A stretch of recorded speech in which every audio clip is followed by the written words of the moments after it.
మంది వరి అవుతా ఉంటారండి. దేని గురించి వరి అవుతారంటే రేపేం వంట చేయాలి. ఎవరు వరి అవుతారు ఎక్కువ? అది స్త్రీలు కదా.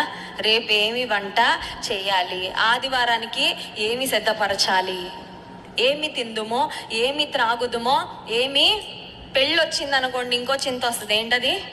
ఏం కట్టుకోవాలి, ఏమి వేసుకోవాలి, ఏమి ధరించుకుందుమో అనే చింత, ఏమి తిందుమో అనే. ఇంట్లో కొన్ని కూరగాయలు ఉన్నాయి, అన్ని కూరగాయలు మా పిల్లలు తినరు. ఇంకా కూరగాయలు చూస్తే మొహాలు మాడిపోతాయి. చికెన్ మటన్ ఏమో లేదు, ఇంట్లో బడ్జెట్ సరిగ్గా లేదు, ఏమి తినాలి, ఏమి పెట్టాలి. చాలాసార్లు మన చింత వేటి కొరకు ఉంటుందంటే ఈ లోక సంబంధమైన విషయాల కొరకు. వి వరీ అ లాట్.